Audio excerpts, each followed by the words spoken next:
नमस्कार किसान भाइयों, किसान साथियों। आज की वीडियो में धान की फसल में कल्ले बढ़ाने के दो सस्ते और सबसे आसान तरीके आज की वीडियो में हम आपको बताएंगे। दो ऐसे फार्मूले बताएंगे, दो ऐसी चीज़ों का इस्तेमाल बताएंगे जिसके प्रयोग से आपकी धान की फसल में निश्चित ही कल्ले की संख्या बढ़ने वाली है और सीधा सीधा उत्पादन बढ़ने वाला है। जितने ज़्यादा कल्ले उतने ज़्यादा उत्पादन, क्योंकि मान लीजिए उत्पादन पे कैसे फ़र्क पड़ता है कल्लों का।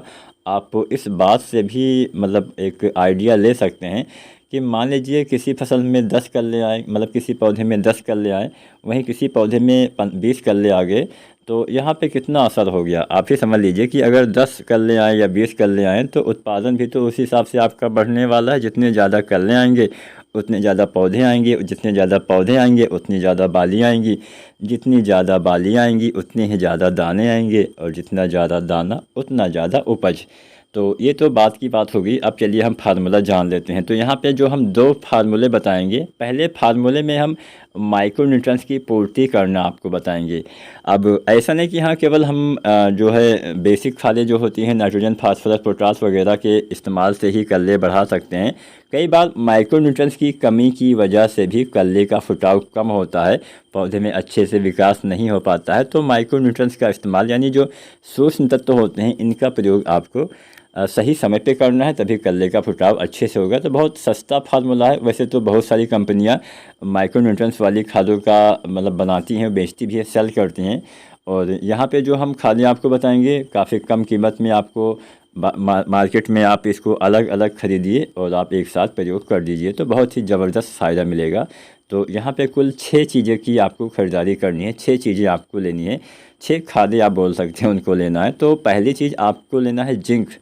आप जिंक लीजिए 21% वाला, लगभग 1 किलो। अगर आप 21% वाला नहीं मिलती है तो आप 33% वाला भी ले सकते हैं। लगभग आपको इसकी मात्रा लेनी है 700 ग्राम। 33% वाला, 21% वाला भी बाई चांस ना मिले तो आप चिलेटेड जिंक भी डाल सकते हैं। चिलेटेड जिंक जो आती है 12% वाली इरिटियर जिंक, लगभग आपको इसकी मात्रा लेनी है 100 ग्राम के आसपास। तीनों में से कोई भी एक जिंक आप लीजिए।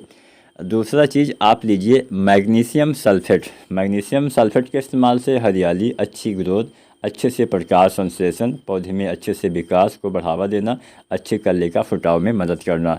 तो मैग्नीशियम सल्फेट आप डालिए 1 किलो। तो दूसरा चीज़ हो गया मैग्नीशियम सल्फेट।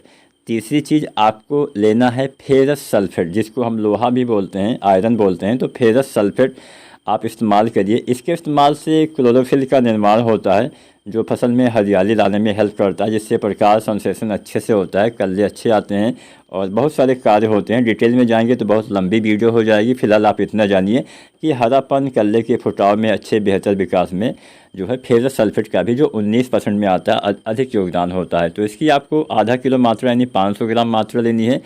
इसके साथ आपको लेनी है पाँचवीं चीज़, चौथी चीज़ लेनी है आपको मैग्नीज सल्फेट। मैग्नीज सल्फेट आपको लेना है 250 ग्राम। मैग्नीज सल्फेट और मैग्नीशियम सल्फेट अलग अलग होते हैं। तो मैग्नीज सल्फेट के इस्तेमाल से भी लगभग हरापन आता है, अच्छे से प्रकाश संश्लेषण, ये तमाम चीज़ें होती हैं। इसके अलावा किसान साथियों अब आपको लेना है पाँचवीं चीज़ बोरोन। बोरोन जो आता है 20% वाला, लगभग 100 ग्राम लीजिए। मैग्नीज सल्फेट आपको 250 ग्राम लेना है, मैं आपको बता दूं फिर से। और बोरोन आपको लेना है 20% वाला 100 ग्राम। बोरोन पौधे में भोजन को सभी भागों तक पहुंचाने का, यानी जड़ों के द्वारा जो अवशोषित किया जाता है वो पौधे के सभी भागों तक पहुंचाने का कार्य करता है। बोरोन एक बहुत ही आवश्यक तत्व होता है, तो बोरोन का इस्तेमाल आप करिए। इसके अलावा छठवीं चीज़ आपको लेना है यूरिया, लगभग 2-3 किलो। ये 6 चीज़ें आपको लेना है। इनका घोल बना के आपको स्प्रे कर देना है पर एकड़ के हिसाब से, हमने मात्रा बताई है। इसके इस्तेमाल से आपको पौधे में हरियाली दिखाई देगी, पौधे में अच्छे से भोजन का निर्माण होगा, अच्छे से कल्ले का फुटाव होगा, ज़्यादा कल्ले आएंगे, बेहतर जड़ विकास होगा। कुल मिला के माइक्रोन्यूट्रिएंट्स की पूर्ति भी हो जाएगी और आपके पौधे में बेहतर कल्ले, ज़्यादा कल्ले भी आ जाएंगे। और ये बहुत महंगा फार्मूला भी नहीं है, इसका इस्तेमाल आप आसानी से कर सकते हैं।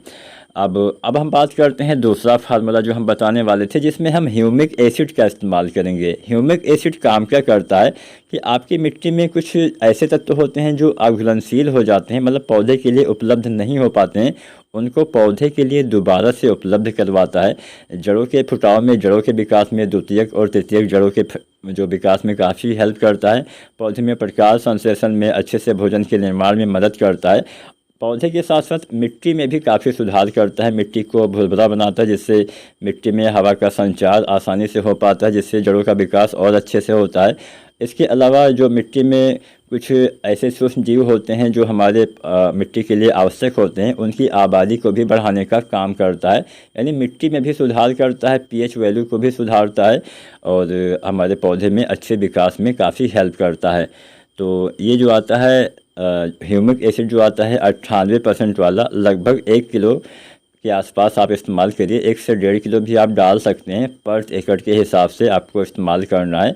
जब आप 20-25 दिन पे यूरिया डालते हैं तो उसी के साथ अगर आप ह्यूमिक एसिड भी मिला के डाल देंगे तो बहुत ही ज़बरदस्त फ़ायदा आपको दिखाई देगा। बहुत ही अच्छे से कल्ले आएंगे, हरियाली आएगी, बेहतर विकास होगा और नाइट्रोजन का उपयोग भी पौधे अच्छी मात्रा में किसान साथियों कर पाएंगे। तो आज की वीडियो उम्मीद है आपको अच्छी लगी होगी। वीडियो पसंद आई है तो लाइक करें।